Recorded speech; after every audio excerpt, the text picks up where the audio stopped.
Hi, and welcome to Good Morning Evangel. I'm your host, Danielle Aubry. In the latest news, President Trump doesn't rule out interview in Russia probe. President Donald Trump is suggesting he would do what is necessary to bring the Russia probe to a conclusion, including potentially sitting down for an interview. Trump, in a wide-ranging interview with Fox and Friends on Thursday, said of the investigation into possible ties between his campaign and Russia. They ought to get over with it. His lawyers have yet to negotiate terms for an interview with special counsel Robert Mueller. But Trump did not close the door on the possibility. The president also said that he would resist making changes at the Justice Department, which is running the probe until after the midterm elections, but said that we'll see what happens, to Attorney General Jeff Sessions, future after the ballots are cast. Police say that they are investigating the death of a woman in North Springfield Wednesday.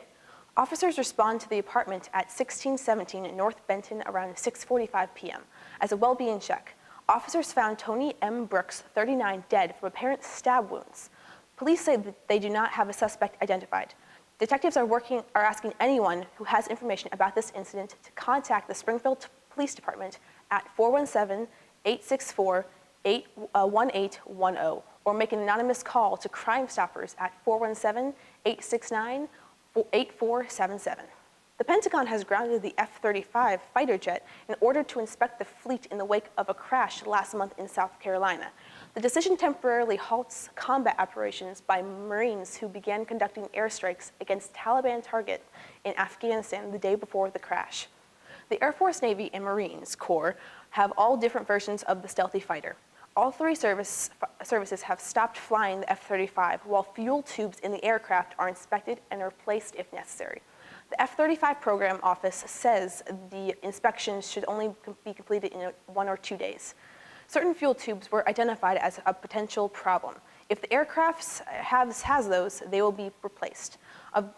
If the aircraft has good fuel tubes, it will be allowed to begin flying again. The U.S. Postal Service is seeking to increase the price of its first-class stamp by 5 cents to 55 cents to help stem the mounting red ink. If approved by regulators, the 10% increase to the cost of mailing a 1-ounce letter would be the biggest since 1991. The price of each additional ounce would go down from 21 cents to 15 cents. The proposed increase would take effect in January. It comes as President Donald Trump has criticized the Postal Service of losing a fortune by not charging higher shipping rates for online retailers such as Amazon.com.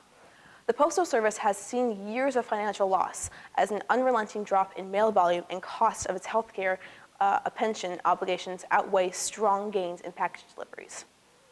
A Hollister woman will spend the rest of her life in prison after assaulting a man and leaving him to die. A Lawrence County judge sentenced Brandy Shaddocks to a life in prison without parole in the death of Larry Adams.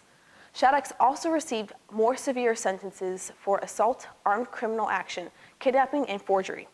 A jury found her guilty of tying Adams up and leaving him in a car. He died of hypothermia. A Highlandville man named Mark Bailey was sentenced earlier this year for helping Shaddocks commit the crime. And that's all the news we have for today. Now time for the weather. Looks like it will be rainy today with a high of 48 and the humidity at 86% with a south wind of 8 miles an hour. Looks like it's the high is 50 right now. Precipitation will be 100%, and looks like it's going to be raining all day. Tonight, it's going to be more rain and foggy with a low of 41 degrees with a northwest 5-mile-an-hour wind.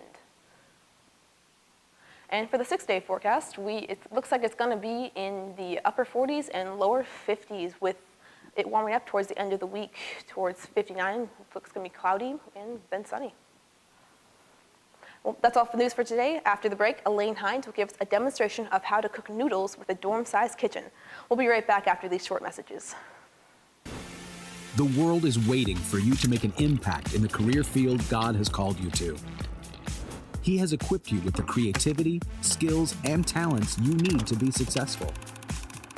And at Evangel, you'll be empowered with a dynamic education and a spirit-led community that will help turn His design into your life's calling for global ministry in every vocation. Unleash your potential. Visit us today.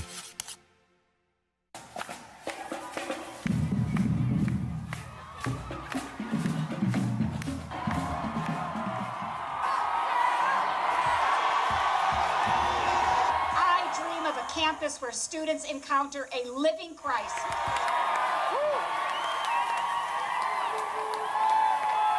Guys, we're living the best years of our lives at Evangel University. This year's gonna be the best one yet. We all have a need to experience life with others, to not be just another face in the crowd, but to have a small community we can call family. We need to receive individual guidance from the wise and be sharpened by those we live with from day to day. We treasure the traditions of those who have gone before us and form lasting friendships with those who cross our path, knowing that the skills, the memories, and the relationships we formed will journey with us, no matter where we go. Evangel University. Welcome back to Good Morning Evangel. I'm Danielle Aubry. In the studio with us today is a media journalism major who has a noodle addiction. Let's welcome Elaine Hines.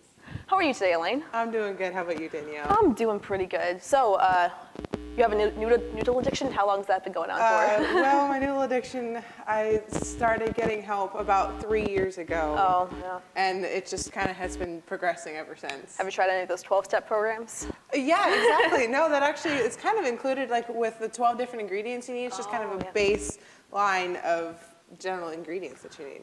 Well, that's awesome. Well, what do we have here? Okay, well, when it comes to making noodles, basically the biggest thing that you need is a good stock. So I use seafood stock a lot of the time.